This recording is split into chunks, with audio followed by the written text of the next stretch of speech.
आज एकादशी व्रत में सुने गीता पाठ का यह अध्याय। गर्भ गीता पाठ। जो भी प्राणी इस गर्भ गीता का सद्भावना से विचार मनन करता है वह फिर गर्भ में नहीं आता, उसे मोक्ष प्राप्त होती है। तो आइए प्यारे भक्तगणों, आज पूर्णिमा तिथि पर श्रवण करें श्री गर्भ गीता पाठ। श्री कृष्ण भगवान जी का वचन है, जो प्राणी इस गर्भ गीता का सद्भावना से विचार मनन करता है सो पुरुष फिर गर्भवास में नहीं आता है। अर्जुन कहते हैं, हे कृष्ण भगवान, यह प्राणी जो गर्भ विषय में आता है सो किस दोष के कारण आता है? हे प्रभु जी, जब यह जन्मता है तब इसको जरा आदि रोग लगते हैं, फिर मृत्यु होती है। हे स्वामी, वह कौन सा कर्म है जिसके करने से जन्म मरण से रहित होते हैं? श्री भगवान बोले, हे अर्जुन, यह मनुष्य जो है सो आंधा मूर्ख है और संसार के साथ प्रीति करता है। यह पदार्थ मैंने पाया है और वह मैं पाऊंगा, ऐसी चिंता इस प्राणी के मन से उतरती नहीं। 8 पहर माया को ही मांगता है। इन बातों को करके बार बार जन्मता और मरता है। वह गर्भ विषय दुख पाता रहता है। अर्जुन कहने लगे, हे श्री कृष्ण भगवान, यह मन हाथी की नाई है, कृष्णा इसकी शक्ति है। यह मन तो 5 के बस में है, काम, क्रोध, लोभ, मोह और अहंकार। इन 5 में अहंकार बहुत बली है। ये कौन सा यत्न है जिससे मन बस में होए? वैसे ही मन रूपी हाथी को बस में करने के लिए ज्ञान रूपी अंकुश है। अहंकार करने से यह जीवन नरक में पड़ता है। अर्जुन कहते हैं, हे भगवान, जो एक आपके नाम के लिए वन खंड में फिरते हैं, एक वैरागी हुए हैं, एक धर्म करते हैं, इनको कैसे जाने? जो वैष्णव है वो कौन है? श्री भगवान कहते हैं, हे अर्जुन, मेरे ही नाम के लिए वनों में फिरते हैं, वह सन्यासी कहते हैं। एक सिर पर जटा बांधते हैं, एक अंग पर भस्म लगाते हैं। उनमें हम नहीं है, क्योंकि इनमें अहंकार है। इससे मेरा दर्शन दुर्लभ है। अर्जुन कहते हैं, हे भगवान, वह कौन सा पाप है जिससे स्त्री की मृत्यु हो जाती है? वह कौन सा पाप है जिससे पुत्र मर जाता है और नपुंसक कौन से पाप से होते हैं? श्री भगवान कहते हैं, हे अर्जुन, जो किसी से कर्जा लेता है और देता नहीं, इस पाप से औरत मरती है। और जो किसी की अमानत रखी हुई बचा लेता है, उनके पुत्र मर जाते हैं। जो किसी का कार्य किसी के गोचर आए पड़े और वह जवानी कहे कि मैं तेरा कार्य सबसे पहले कर दूंगा, जब समय आए उसका कार्य न करे, इस पाप से नपुंसक होता है। यह बड़े पाप है। अर्जुन कहते हैं, हे भगवान, कौन से पाप से मनुष्य सदैव रोगी रहता है? किस पाप से गधे का जन्म पाता है, स्त्री का जन्म तथा टट्टू का जन्म क्यों कर पाता है, और बिल्ली का जन्म किस पाप से होता है? श्री भगवान कहते हैं, अर्जुन, जो भी मनुष्य कन्यादान करते हैं और इस दान में मूल्य लेते हैं वो दोषी हैं। वे मनुष्य सदा रोगी रहते हैं। जो विषय विकार के वास्ते मदिरा पान करते हैं वे टट्टू का जन्म पाते हैं, और जो झूठी गवाही भरते हैं वह औरत का जन्म पाते हैं। जो रसोई बना के पहले आप भोजन कर लेते हैं और पीछे परमेश्वर को अर्पण करते हैं तो वे बिल्ली का जन्म पाती है। और जो मनुष्य अपनी झूठी वस्तु दान करते हैं औरत का जन्म पाते हैं, वह गुलाम औरतें होती हैं। अर्जुन कहते हैं, हे भगवान, कई मनुष्यों को आपने स्वर्ग दिया सो उन्होंने कौन सा पुण्य किया है? और कई मनुष्यों को आपने हाथी, घोड़ा, रथ दिए हैं, उन्होंने कौन सा पुण्य किया है? श्री भगवान कहते हैं, हे अर्जुन, जिन्होंने स्वर्ण दान किया है उनको हाथी, घोड़े, वाहन मिलते हैं। जो परमेश्वर के निमित्त कन्यादान करते हैं सो पुरुष का जन्म पाते हैं। अर्जुन कहते हैं, हे भगवान, जिन पुरुषों के अंदर विचलित शरीर है उन्होंने कौन सा पुण्य किया है? किसी 2 घर के संपत्ति है, कोई विद्वान है, उन्होंने कौन सा पुण्य किया है? श्री भगवान कहते हैं, हे अर्जुन, जिन्होंने अन्न दान किया है उनका सुंदर स्वरूप है। जिन्होंने विद्या दान किया है वह विद्यावान होते हैं। जिन्होंने संतों की सेवा की है वह पुत्रवान होते हैं। अर्जुन कहते हैं, हे भगवान, किसी को धन से प्रीति है, कोई स्त्रियों से प्रीति करते हैं, इसका क्या कारण है? समझाकर कहिए। श्री भगवान कहते हैं, हे अर्जुन, धन और स्त्री सब नाश रूप है, मेरी भक्ति का नाश नहीं है। अर्जुन कहते हैं, हे भगवान, यह राजपाट किस धर्म के करने से मिलता है? विद्या कौन से धर्म करने से मिलती है? श्री भगवान कहते हैं, हे अर्जुन, जो प्राणी काशी जी में निष्काम भक्ति से तप करते हुए देह त्यागते हैं वह राजा होते हैं, और जो गुरु की सेवा करते हैं सो विद्वान होते हैं। अर्जुन कहते हैं, हे भगवान, किसी को धन अचानक बिना किसी परिश्रम से मिलता है, सो उन्होंने कौन सा पुण्य किया है? श्री भगवान कहते हैं, हे अर्जुन, जिन्होंने गुप्त दान किया है उसको धन अचानक मिलता है। जिसने परमेश्वर निमित्त पराया कार्य संवारा है वह मनुष्य रोग से रहित होते हैं। अर्जुन कहते हैं, हे भगवान, कौन सा पाप से अम्ली होते हैं और कौन से पाप से गूंगे होते हैं और कौन से पाप से कुष्ठी होते हैं? श्री भगवान कहते हैं, हे अर्जुन, जो आदमी नीच कुल की स्त्री से गमन करते हैं सो अम्ली होते हैं। जो गुरु से विद्या पढ़कर मुकर जाते हैं सो गूंगे होते हैं। जिन्होंने गौ घात किया है वे कुष्ठी होते हैं। अर्जुन कहते हैं, भगवान, जिस किसी पुरुष के देह में रक्त का विकार होता है वह किस पाप से होता है? और कोई दरिद्र होते हैं, किसी को खरक वायु होती है, और कोई अंधे होते हैं तो कोई पंगुल होते हैं, सो कौन से पाप से रहित होते हैं? और कई स्त्रियां बाल विधवा होती है तो यह किस पाप से होती है? श्री भगवान कहते हैं, हे अर्जुन, तो सदा क्रोधवान रहते हैं, उन्हें रक्त विकार होता है। जो मलिन रहते हैं वह सदा दरिद्री होते हैं। जो कुकर्मी ब्राह्मण को दान देते हैं उनकी खरक वायु होती है। जो पराई स्त्री को नंगी देखते हैं, गुरु की पत्नी को कुदृष्टि करते हैं सो अंधे होते हैं। जिसने गुरु और ब्राह्मण को लात मारी है सो लंगड़ा व पंगुल होता है। जो औरत अपने पति को छोड़कर पराये पुरुष से संग करती है सो वह बाल विधवा होती है। अर्जुन कहते हैं, हे भगवान, आप पर ब्रह्मा हो, आपको नमस्कार है। आगे मैं आपको संबंधी जानता था, परंतु अब मैं ईश्वर रूप में जानता हूँ। हे पर ब्रह्मा, गुरु दीक्षा कैसी होती है सो कृपा करके मुझसे कहिए। श्री भगवान कहते हैं, हे अर्जुन, तुम धन्य हो, तुम्हारे माता पिता भी धन्य हैं, जिनके तुम ऐसे पुत्र हो। हे अर्जुन, सारे संसार का गुरु जगन्नाथ, विद्या का गुरु काशी, चारों वर्णों का गुरु सन्यासी है। सन्यासी उसको कहते हैं जिन्हें सबका त्याग करके मेरे प्रति मन लगाया है, सो ब्राह्मण जगत गुरु है। हे अर्जुन, यह बात ध्यान देकर सुनने की है। गुरु कैसा करे? जिसने सब इंद्रियां जीती हो, जिसको सब संसार ईश्वर में नजर आता हो और सब जगत से उदास हो। ऐसा गुरु करे जो परमेश्वर को जानने वाला हो और उस गुरु की पूजा सब तरह से करे। हे अर्जुन, जो गुरु काम भक्त होता है और जो प्राणी गुरु की पूजा सब तरह से करे, हे अर्जुन, सो गुरु का भक्त होता है। और जो प्राणी गुरु की पूजा सब तरह से करे, हे अर्जुन, जो गुरु का भक्त होता है और जो प्राणी गुरु के सम्मुख होकर भजन करते हैं उसका भजन करना सफल है।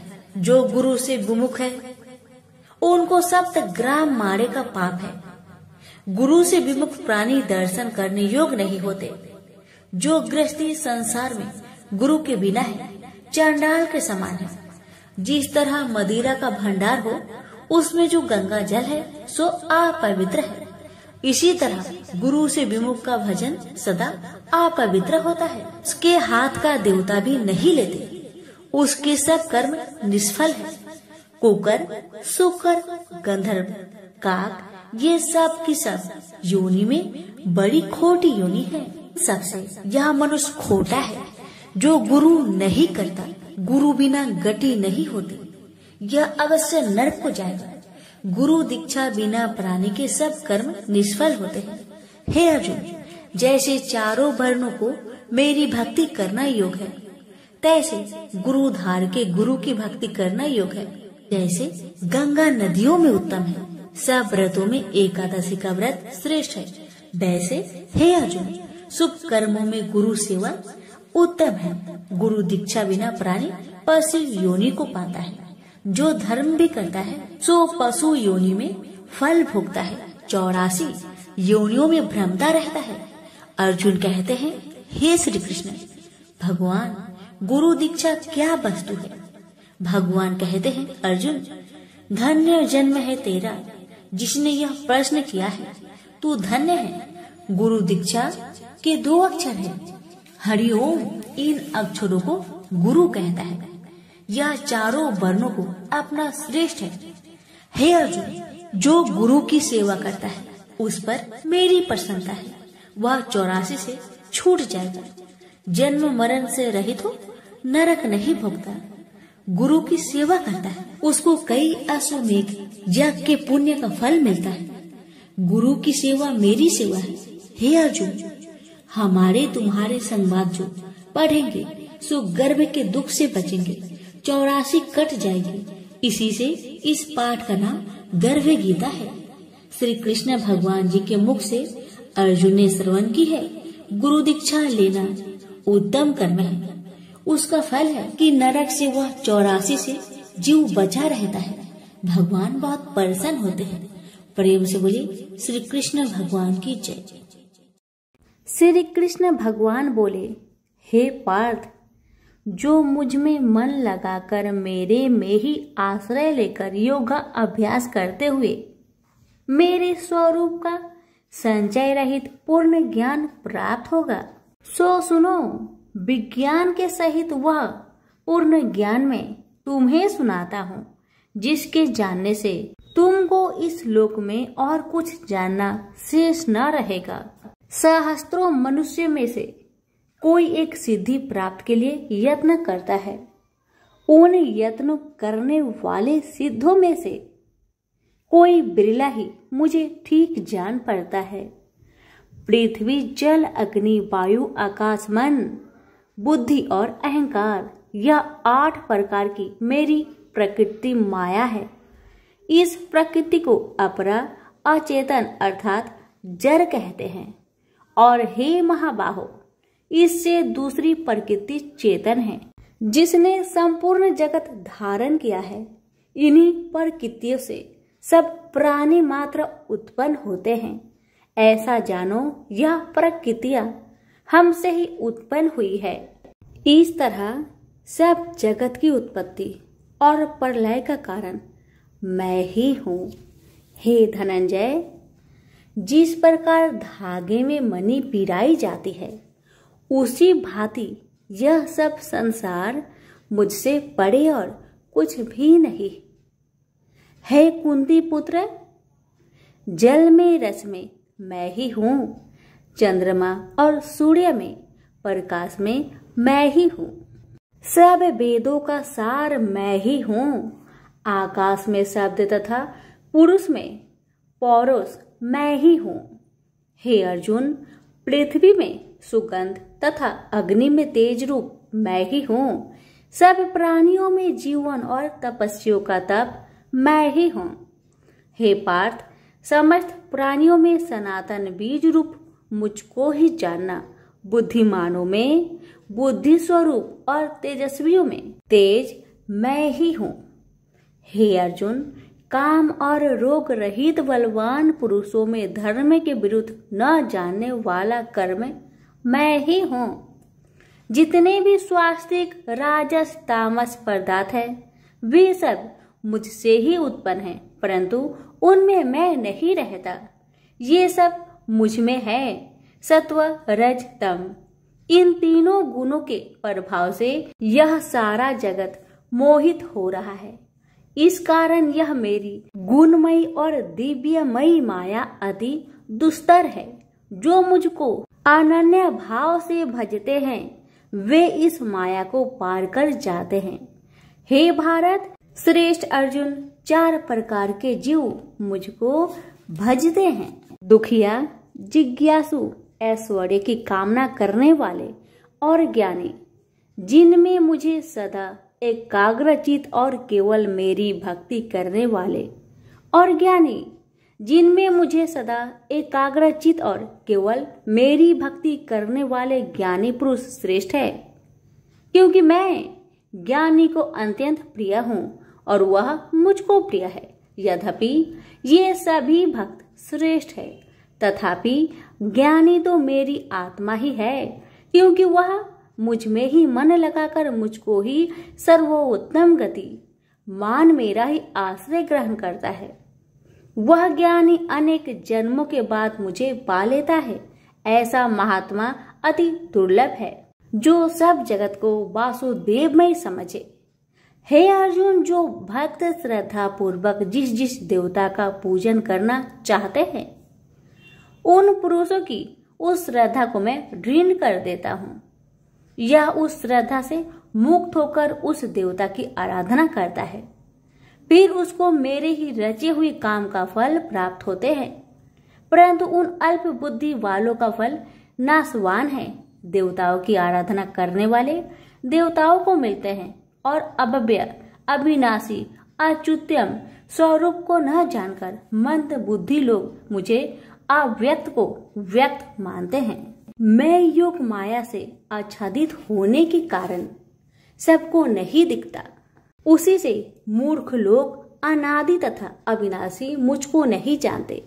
हे अर्जुन, मैं भूत, भविष्य और वर्तमान के सभी प्राणियों को ही जानता हूँ, पर मुझे कोई भी नहीं जानता। हे भारत, हे परम तप, इच्छा और देश से उत्पन्न होने वाले सुख दुख आदि धंधों के मोह से जगत के सभी प्राणी भ्रम में फंस जाते हैं। जिन पुण्य आत्माओं के पाप नष्ट हो गए हैं, वह पुरुष दृढ़ मोह से छूटकर दृढ़ निश्चय करके मेरी भक्ति करते हैं, जो आश्रय लेकर जीवन मरण से दूर करने के अर्थ प्रयत्न करते हैं। वे पुरुष ब्रह्मा आत्मज्ञान अपने चित्त को निश्चल रखकर उसका संगम करता है और अंत कारण की समाधि लगाता है, जिस अवस्था में योग अभ्यास के कारण चित्त का वेग रुक रुक कर विषयों से पृथक होने लगता है, और जब शुद्ध अंतःकरण से आत्मा को देखकर आत्मा में ही संतुष्ट होता है, जिस अवस्था में वह अत्यंत सुख जो इंद्रियों द्वारा जाना नहीं जा सकता, वरन केवल बुद्धि से ही जाना जाता है, और जब वह योगी अनुभव करता है, तब आत्मा स्वरूप में स्थिर हो उससे विचलित नहीं होता। इस अवस्था को पाकर फिर और कोई लाभ उसको अच्छा नहीं लगता, और जहाँ स्थिर होने पर और कोई बड़ा भारी दुख उसको वहां से चलायमान नहीं कर सकता। इस अवस्था को दुख संयोग वियोग कारक नामक योग जानना हो तो योग निर्विकल्प चित्त से निश्चय करके जानना चाहिए। संकल्प से उत्पन्न होने वाला समस्त कामनाओं को त्याग कर और मन ही मन में सकल इंद्रियों को चारों ओर से रोक रोक कर धैर्य के साथ बुद्धि को अपने अधीन कर धीरे धीरे विषय से दूर हटा ले, और भली भांति मन को आत्मा में स्थिर करके किसी वस्तु की इच्छा ना करे, और चंचल मन जिधर जिधर जाए उधर से इसको हटाकर आत्मा के बस में करना चाहिए। इस प्रकार शांति चित्त तथा रजोगुण से रहित निष्पाप तथा ब्रह्म स्वरूप योगी को उत्तम सुख प्राप्त होता है। इस रीति से निरंतर योगाभ्यास करने वाला योगी समस्त पापों से छूटकर सहज ही उस परम सुख को पा लेता है, जो ब्रह्म के संयोग से प्राप्त होता है। जिसका मन योग में स्थिर हो गया है उसकी दृष्टि भी सर्वत्र समान हो जाती है और वह सब प्राणियों में अपने को और अपने में सब प्राणियों को देखता है। जो सब प्राणियों में मुझको और मुझ में सब प्राणियों को देखता है। मैं उससे अलग नहीं रहता और मुझसे वह अलग नहीं रहता। जो अभेद भाव से रहता है, सब प्राणियों में स्थिर हो मेरा मनन करता है, वह योगी चाहे जिस अवस्था में रहे मुझ में मिल जाता है। हे अर्जुन, जो समस्त प्राणियों के दुख सुख के समान समझता है और सबको समान देखता है, वही श्रेष्ठ योगी है। अर्जुन बोले, हे मधुसूदन, आपने जो योग बताया कि सबको अपने ही समान देखे, सो मन के चंचल होने के कारण मैं उसको अपने में दृढ़ स्थिर नहीं देखता हूँ। हे श्री कृष्ण, यह चंचल मन बड़ा ही हठी पराक्रमी और दृढ़ है। इसको अपने अधीन रखना तो मुझे वायु को बांध रखने के समान ही प्रतीत होता है। श्री कृष्ण भगवान ने कहा, हे महाबाहो, इसमें संदेह की मन अति चंचल है। तो भी हे कुंती पुत्र, अभ्यास और वैराग्य से इसे बस में किया जा सकता है। जिसका मन बस में नहीं उसको योग अति दुर्लभ है। अर्जुन ने कहा, हे श्री कृष्ण, जिसमें श्रद्धा तो है पर योग प्राप्त करने में सफल नहीं हुआ है और जिसका चित्त योग से विचलित हो गया है, वह योग सिद्धि न पाने से किस गति को प्राप्त होता है। श्री कृष्ण बोले, हे अर्जुन, उसका यहाँ नाश नहीं होगा पर परलोक में भी नहीं होगा, क्योंकि उत्तम कर्म करने वाले किसी मनुष्य की दुर्गति नहीं होती। वह योग में असफल मनुष्य बहुत दिनों तक पुण्यवानों को प्राप्त होने वाले लोकों में वास करता है और फिर वहां से किसी पवित्र और धनवान मनुष्य घर में आकर जन्म लेता है। इस प्रकार का जन्म पाना भी इस लोक में बड़ा दुर्लभ है।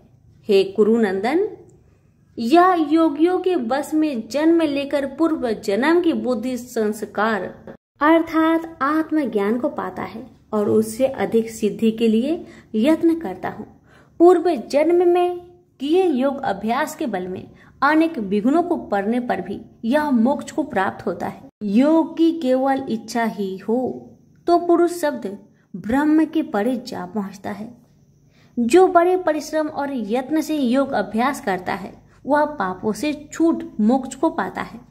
बड़े तपस्वियों से योगी श्रेष्ठ है।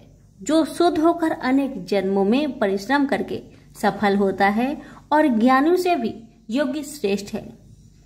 इसलिए हे अर्जुन, तुम योगी बनो।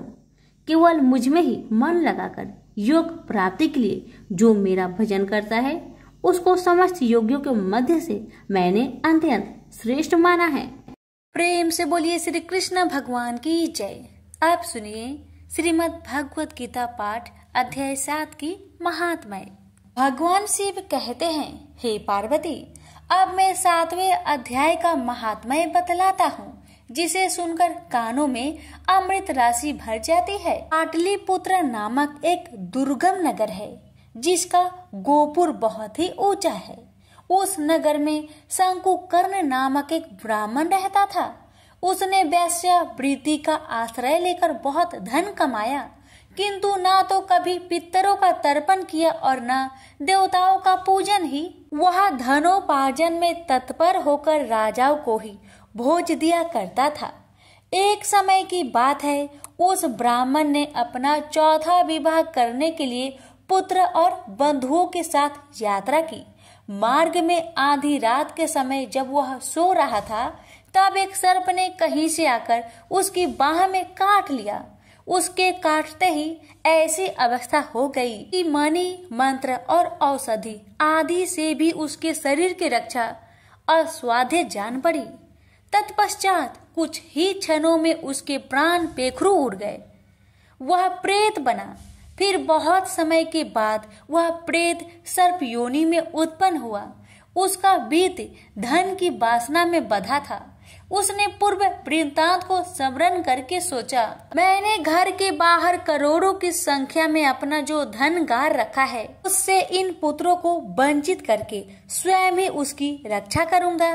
सांप की योनि से पीड़ित होकर पिता ने एक दिव्य सपना में अपने पुत्र के समक्ष आकर अपना मनोभाव बताया। तब उसके पुत्र ने सवेरे उठकर बड़े विस्मय के साथ एक दूसरे से सपने की बातें कही। उनमें से झंझला पुत्र कुदाल हाथ में लिए घर से निकला और जहां उसके पिता सर्प योनि धारण करके रहते थे उस स्थान पर गया। यद्यपि उसे धन के स्थान पर ठीक ठीक पता नहीं था, तो भी उसने जीहो से उसका ठीक निश्चय कर लिया और लोभ बुद्धि से वहां पहुंचकर बाबी को खोदना आरंभ किया। तब उस बाबी से बड़ा भयानक सांप प्रकट हुआ और बोला, ओ मूर्ख, तू कौन है? किस लिए यहाँ आया है? यह बिल क्यों खोद रहा है? किसने तुझे भेजा है? ये सारी बातें मेरे सामने बता। पुत्र बोला, पिताजी, आपकी मुक्ति कैसे होगी? इसका उपाय मुझे बतलाइए, क्योंकि मैं इतनी रात को सब लोगों को छोड़कर आपके पास आया हूँ।